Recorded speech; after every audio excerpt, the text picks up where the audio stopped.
I'll have a cappuccino. Okay sir. నాకు అదే. Okay.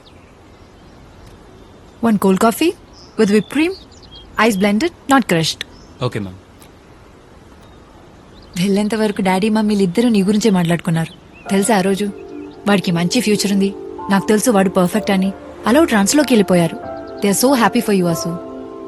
అసలు అనుకోలేదు మీరిద్దరు ఫ్రెండ్స్ అయి ఉంటారని. It's a small world. అవును, ఏంటి సడన్ గా కలవాలన్నారు?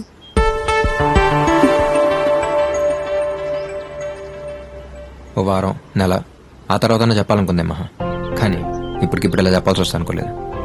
నేను వీడు ఫ్రెండ్స్ కాకపోయి అంటే అసలు ఈ ప్రాబ్లం వచ్చేదే కాదు. కానీ ఇద్దరు ఫ్రెండ్స్ కాబట్టి మా ఇద్దరి మధ్య ఏ ప్రాబ్లం రావడం మాకు ఇష్టం లేదు. సో సో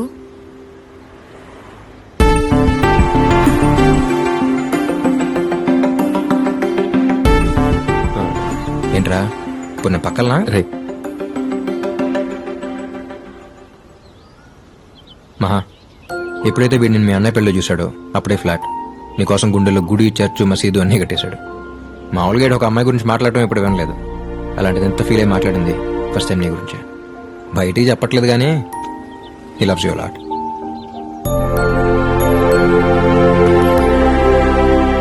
ఎప్పుడన్నా చెప్పరా? నాకు నీ మీద ఉన్న ఫీలింగ్కి లవ్ అనే మాట కరెక్ట్ కదా తెలియదు మహా. ఎందుకంటే నాకు సంబంధించినంత వరకు ఇట్స్ మోర్ దాన్ దట్.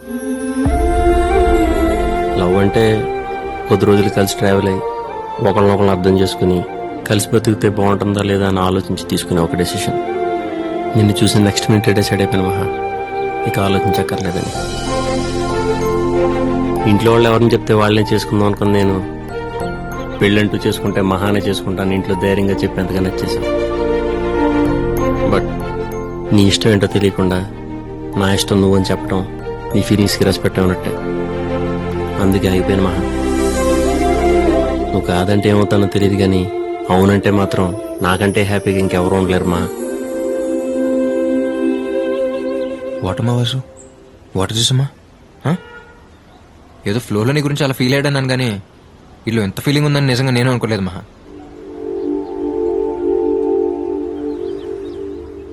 నాకు మా ఫ్రెండ్షిప్ తప్ప ఇంకో ప్రపంచం తెలియదు మహా. లైఫ్లో అన్నిటినీ క్యాజువల్గా తీసుకునే నేను సీరియస్గా తీసుకుంది వీడిని, తర్వాత నిన్నే. మనం అలా యాక్సిడెంట్తో కలవటం, ఇద్దరికి మ్యూజిక్ ఇష్టం అవటం, ఈ ట్రావెల్లో నాకే తెలియకుండా కనెక్ట్ అయిపోవడం, ఇదంతా నాకు కూడా కొంచెం కొత్తగా అనిపించింది. వీడు వచ్చాక వీడితో మాట్లాడి నీతో చెప్దాం అనుకున్నాను, కానీ ఇలా వీడితో పాటు నీకు చెప్పాల్సి వస్తా అనుకోలేదు. జనరల్గా ఒక అమ్మాయిని చూడటం, వెంటపడటం, తనే లైఫ్ అనుకుని బతికేయడం, ఇదంతా టైం వేస్ట్ అనిపించేది. కానీ ఎప్పుడైతే నిన్ను చూశానో నీకోసం ఎంత టైం అయినా వేస్ట్ చేసి అనిపించింది. మనకు ఒకరు ఎంత నచ్చారో చెప్పగలిగితే అది ఇష్టం. ఎంత ఇష్టం అని చెప్పలేకపోవడమే ప్రేమ. చెప్పలేనది ప్రేమ నాకు అంటే ఐ లవ్ విత్ యూ. నువ్వు అవునన్నా కాదన్నా రేపు నా ఫ్యూచర్ ఏదైనా you'll always be A part of my life.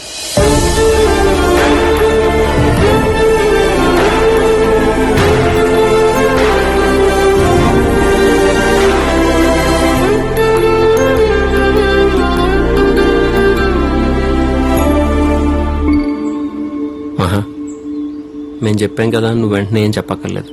Take your own time. నీకు ఎప్పుడు చెప్పాలనిపిస్తే అప్పుడే చెప్పు. నీ అంతకు నువ్వు చెప్పేంత వరకు ఈ టాపిక్ గురించి నీతో అసలు డిస్కస్ చేయం. ఏంట్రా వాసు, మంచి ఫామ్ లో ఉన్నా? ఊరుకోరా. అది కదరా ప్రిపేర్ వచ్చావేంటి? లేదు బాబాయ్, ముందు చెప్పండి, నేను ప్రిపేర్ అయ్యానుగా.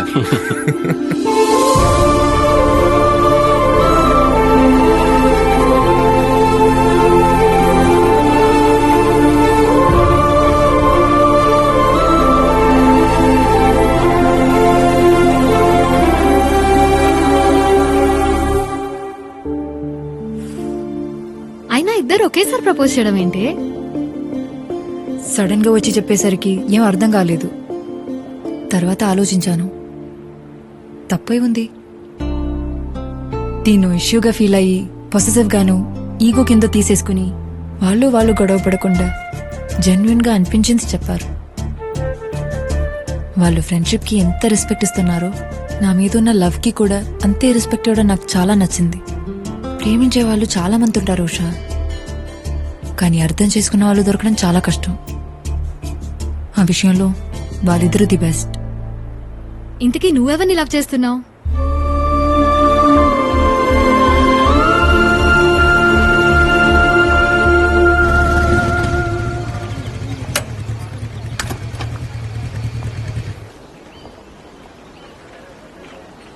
అమ్మిచ్చిరమ్మంది.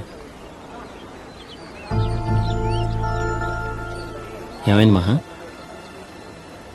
డాడీ వాళ్ళ గురించి నీకు తెలిసిందే కదా వాసు. 2 days లో కాన్సర్ట్. నేను మ్యూజిక్ ట్రూప్కి వెళ్ళడం వాళ్ళకి తెలియదు కాబట్టి ఇప్పుడు దాకా ఏ ప్రాబ్లం లేదు. ఇప్పుడు కాన్సర్ట్ పర్ఫార్మెన్స్ అంటే డెఫినెట్గా తెలిసిపోతుంది. ఎలా రియాక్ట్ అవుతారో అని చాలా టెన్షన్గా ఉంది. ఈ టెన్షన్లో నా మైండ్ అసలు పాడడం మీదకి వెళ్ళట్లేదు. నా కళ నిజమవడానికి నాకు వచ్చిన ఫస్ట్ ఆపర్చునిటీ ఇది. రేస్లో పరిగెత్తుకుంటూ వచ్చి ఫినిష్ లైన్ ముందు ఆగిపోయినట్టుంది నా సిచ్యువేషన్.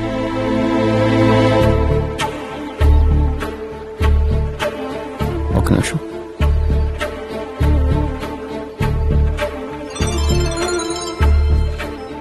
మామయ్య, నేను వాసుని.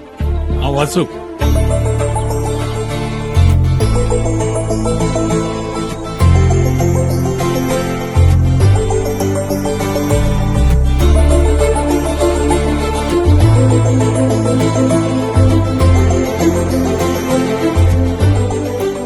ఒకసారి మాకే వాసు. మామయ్య మాట్లాడు. Hello daddy. ఎంతో ఆలోచించి ఉంటే తప్ప వాసు అంతలా మాట్లాడు. I think is right. Daddy cricket అంటే చాలా ఇష్టం. ఇప్పటికి ఇండియా పాకిస్తాన్ మ్యాచ్ వచ్చిందంటే అన్ని పనులు మానేసుకొని టీవీ ముందు సెటిల్ అయిపోతాను. ఆ క్రికెట్ ఎలాగో నీకు మ్యూజిక్ ఎలాగా. గో హెడ్ నాన్న. Thanks dad. Good luck.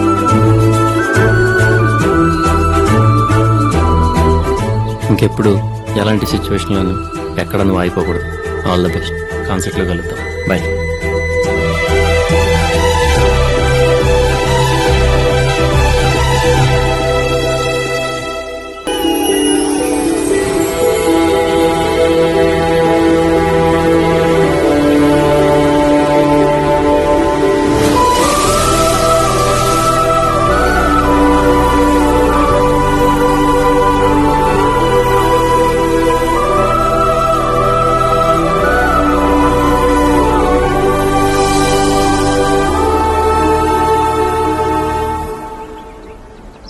అభి అంటే నాకు చాలా ఇష్టం. తనతో ట్రావెల్ చేసింది కొద్ది రోజులే అయినా ఎప్పటికీ మర్చిపోలేను. It's something special. ఎందుకంటే బేసిక్గా ఏ రిలేషన్షిప్ అయినా నెక్స్ట్ ఏంటి అని ఏదో ఒక ఎక్స్పెక్టేషన్ ఉంటుంది. బట్ నాకు అభితో ఉన్న relationship without any expectation. It's pure. మళ్ళీ అందరిలాగా అది లవ్ అనో లేక పెళ్లి చేసుకుంటే బాగున్న ఆలోచనతోనో దాన్ని డిస్టర్బ్ చేయడం నాకు ఇష్టం లేదు. పైగా తనతో ఉన్నప్పుడు ఎప్పుడూ కూడా మా మధ్య ఉన్నది లవ్ అని నాకు ఎప్పుడూ అనిపించలేదు. ఇక పెళ్ళంటావా, it's totally different. Caring, sincere, ఇంట్లో వాళ్ళ హ్యాపీనెస్, ఇలా చాలా ఉంటాయి. ఇవన్నీ ఉన్నాయని కాదు, ఇవన్నీ నీలో ఉన్నాయని నాకు అనిపించింది. బాగా ఆలోచించాను Vasu. You are my right choice. తొందరలోనే ఇంట్లో వాళ్ళతో మాట్లాడి పెళ్లి చేసుకుందాం.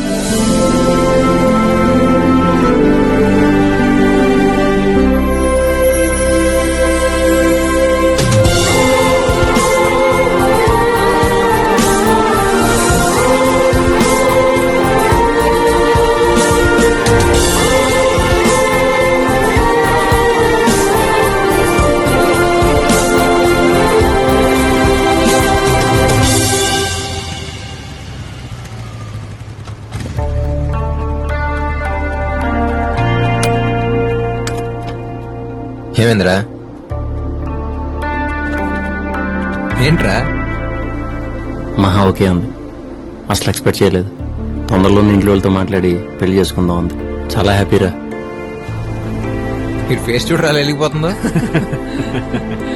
నీ అబ్బా హ్యాపీ ఫిగర్.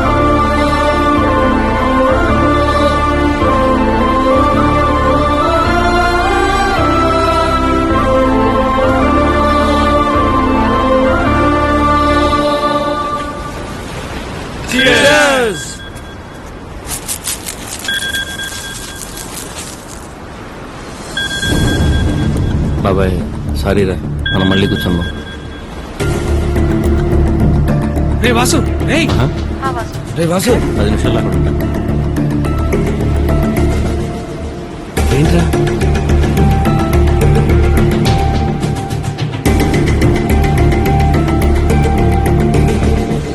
వాడేంట్రా వాడి గురించి పార్టీ ప్లాన్ చేస్తే వాడే వెళ్ళిపోయాడు. రే సరేరా ఏమన్నా